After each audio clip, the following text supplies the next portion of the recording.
ಬಹಳ ದುಃಖದ ಸಂಗತಿ, ಬಹಳ ದುಃಖದ ಸಂಗತಿ. ಯಾಕೆ ಅಂತಂದರೆ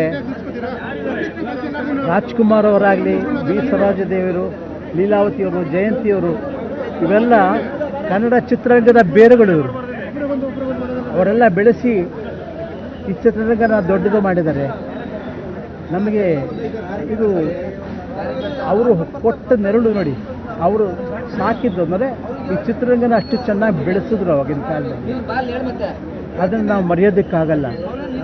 ಸರೋಜಾದೇವಿಯವ್ರ ಜೊತೆ ಭಾಗ್ಯವಂತರು ಚಿತ್ರದಲ್ಲಿ ಪಾತ್ರ ಮಾಡಿದ್ವಿ. ಆಮೇಲೆ ಕಥಾ ಸಂಗಮದ ಸಹಿತ ಪಾತ್ರ ಮಾಡಿದ್ವಿ. ಅದರಲ್ಲಿ ನನ್ನ ಪಾತ್ರ ನೋಡಿ ಸರೋಜಾದೇವಿಯವರು, ಉಮೇಶ್ ಅವರು ಎಷ್ಟು ಚೆನ್ನಾಗಿ ಪಾತ್ರ ಮಾಡಿದ್ರಿ ಅಂತ ನಾನಂದೆ. ನಾನು ಮಾಡಿಸಿದಮ್ಮ, ಪುಟ್ಟಣ್ಣವ್ರು ಮಾಡಿಸಿದ್ದಾರೆ. ಆದರೂ ಸಹಿತ ನಿಮ್ಮ ಒಂದು ಪ್ರತಿಭೆ ಇದೆಯಲ್ಲ, ಅದು ಭಾಳ ಚೆನ್ನಾಗಿರುತ್ತೆ.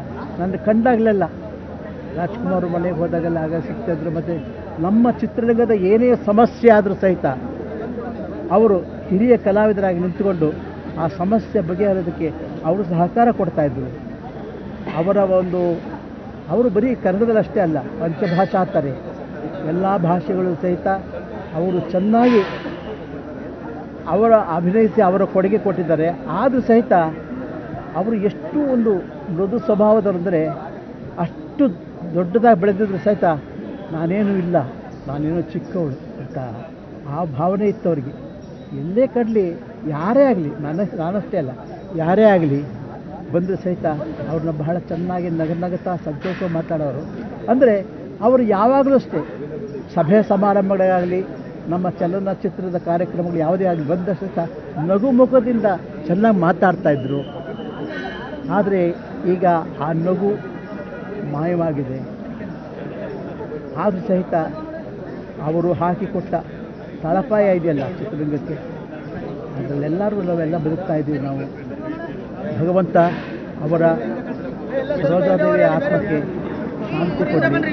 ಅವರ ಮೊದಲನೇ ಚಿತ್ರ ಮಹಾನ್ ಕವಿ ಕಾಳಿದಾಸ ಚಿತ್ರ ಬಿಡುಗಡೆ ನಾವು ಗದಗದಲ್ಲಿದ್ದು 1955ರಲ್ಲಿ. ಆ ಚಿತ್ರ ನೋಡಿದ್ರೆ ನಮ್ಮ ಮೊದಲು ಬಹಳ ಹೆಮ್ಮೆ ಅನಿಸ್ತು. ಹೀಗೆ ಅವರು ಒಂದೇ ಎರಡೇ ಚಿತ್ರಗಳಲ್ಲಿ, ಸಾಕಷ್ಟು ಚಿತ್ರಗಳಲ್ಲಿ ಎಲ್ಲ ಭಾಷೆಗಳು ಮಾಡಿದ್ದಾರೆ. ಭಗವಂತ ಸರೋಜಾದೇವಿಯವರ ಆತ್ಮಕ್ಕೆ ಶಾಂತಿ ಕೊಡಲಿ.